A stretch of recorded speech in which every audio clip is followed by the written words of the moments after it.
Hello. स्वागत है आप सभी का GKRWA स्टडी पर। मेरा नाम निधि।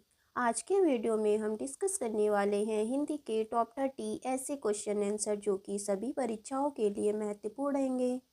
तो आप लोग वीडियो को शुरू से अंत तक ज़रूर देखिएगा और 30 में से कितने क्वेश्चन का आंसर आप सही कर पा रहे हैं अपना स्कोर हमें कमेंट बॉक्स में ज़रूर बताइएगा। तो चलिए अब हम शुरू करते हैं फर्स्ट क्वेश्चन से। किस समास का पूर्व पद प्रधान होता है? बताइए क्वेश्चन नंबर 1 का राइट आंसर क्या होगा। अव्ययी भाव समास का पूर्व पद प्रधान होता है। जैसे आजन्म, इसका विग्रह होगा जन्म से लेकर और इसका पहला पद यानी कि पूर्व पद प्रधान होगा। किस समास का उत्तर पद प्रधान होता है? बताइए किस समास का उत्तर पद प्रधान होता है।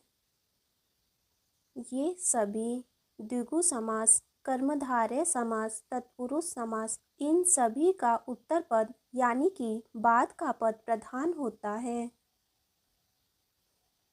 निम्न में से कर्मधारय समास किसमें है? बताइए इन चारों में से किसमें कर्मधारय समास है। नीलोत्पलम में कर्मधारय समास है और इसका समास विग्रह होगा नील उत्पल। देखिए जिस समास में विशेषण और विशेष्य का संबंध हो उसे कर्मधारय समास कहते हैं, जैसे कि नीलोत्पलम। निम्न में से कौन अव्ययी भाव समास का उदाहरण है? बताइए इनमें से कौन सा अव्ययी भाव समास का उदाहरण है।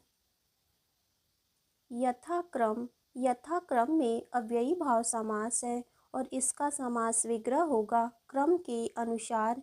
देखिए मृत नयन में कर्मधारय समास है और चतुर्युगम में द्विगु समास है और माता पिता में द्वंद्व समास है। संध्या किस प्रकार का शब्द है? बताइए क्वेश्चन नंबर 5 का राइट आंसर क्या होगा। ऑप्शन ए इसका राइट आंसर है। संध्या यह एक तत्सम शब्द है, इसका तद्भव होगा शाम।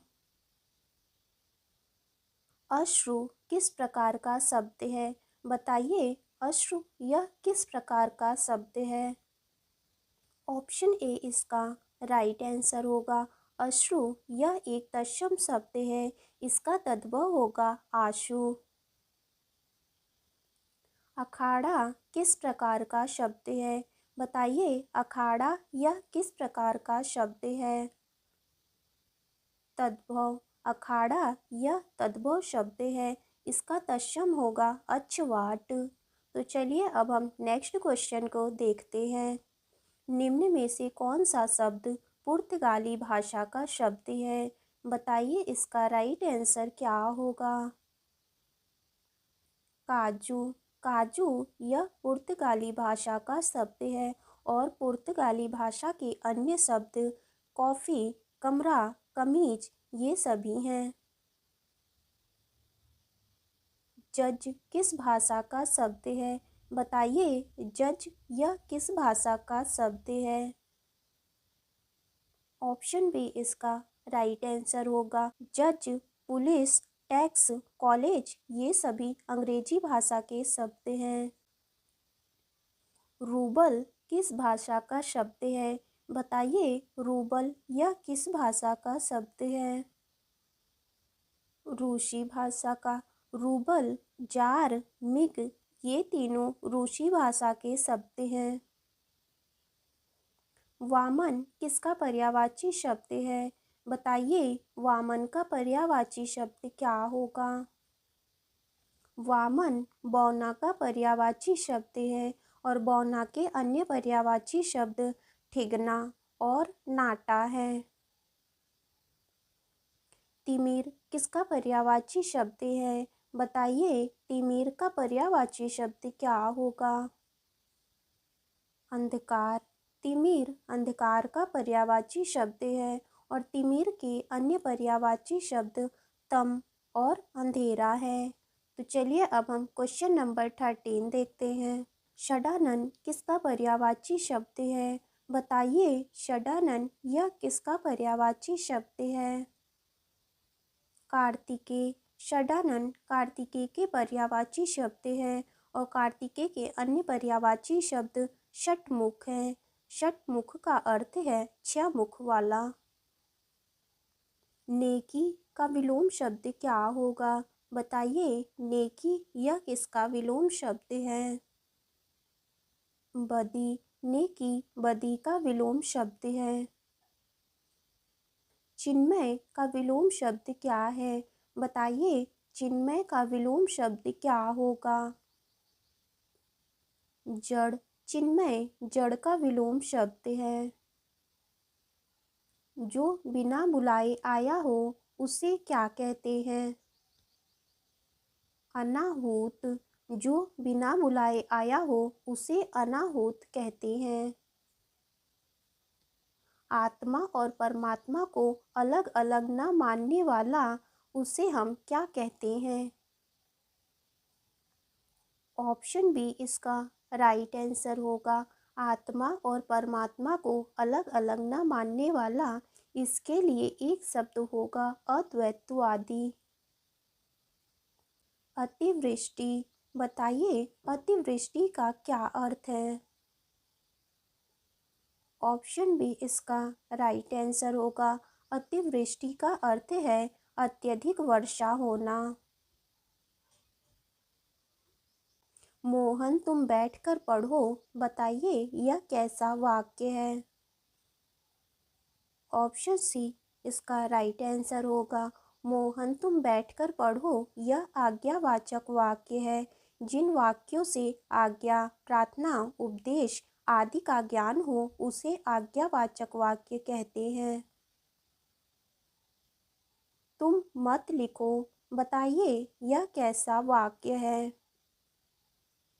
निषेधवाचक वाक्य। तुम मत लिखो यह निषेधवाचक वाक्य है। जिन वाक्यों से कार्य न होने का भाव प्रकट होता है वहाँ पर निषेधवाचक वाक्य होता है। प्रांजल कहाँ जाएगा? बताइए यह कैसा वाक्य है? प्रश्नवाचक वाक्य। प्रांजल कहाँ जाएगा? यहाँ पर प्रश्नवाचक वाक्य होगा। जिन वाक्यों से किसी प्रकार का प्रश्न पूछने का ज्ञान होता है वहाँ पर प्रश्नवाचक वाक्य होता है।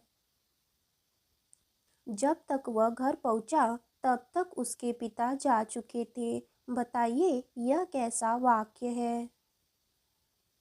मिश्रित वाक्य। जब तक वह घर पहुँचा तब तक उसके पिता जा चुके थे। यह मिश्र वाक्य है। जो वाक्य कि, जो, क्योंकि, जैसा वैसा, जब तक से जुड़ा हो वहाँ पर मिश्र वाक्य होता है। निम्न में से कृतवाच्य वाक्य का चयन कीजिए। बताइए इनमें से कौन सा वाक्य कृतवाच्य वाक्य है? ऑप्शन ए इसका राइट आंसर होगा। मोहन पुस्तक पढ़ता है यह वाक्य कृतवाच्य वाक्य है। कलम तोड़ना का क्या अर्थ है? बताइए कलम तोड़ना इसका क्या अर्थ है? ऑप्शन बी इसका राइट आंसर होगा। कलम तोड़ना इसका अर्थ है बहुत सुंदर लिखना, या तो आप कह सकते हैं अनुपम रचना करना। कौड़ी को न पूछना का क्या अर्थ है? बताइए कौड़ी को न पूछना इसका क्या अर्थ है? ऑप्शन सी इसका राइट आंसर होगा। कौड़ी को न पूछना इसका अर्थ है निकम्मा समझना, या तो आप कह सकते हैं फालतू समझना। शुद्ध वर्तनी का चयन कीजिए। बताइए इनमें से कौन सी वर्तनी शुद्ध है? ऑप्शन डी इसका राइट आंसर होगा। शुश्रूषा यानी कि ऑप्शन डी इसका राइट आंसर होगा। तरनी, तनुजा, तट, तमाल, तरुवर, छाय में कौन सा अलंकार है? बताइए इसका राइट आंसर क्या होगा? ऑप्शन ए इसका राइट आंसर है। तरनी, तनुजा, तट, तमाल तरुअर छाए में अनुप्रास अलंकार है। हार की जीत कहानी के कहानीकार कौन है?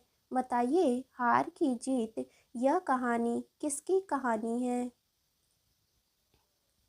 ऑप्शन ए इसका राइट आंसर होगा। हार की जीत कहानी के कहानीकार सुदर्शन है और इनका असली नाम था बद्रीनाथ भट्ट।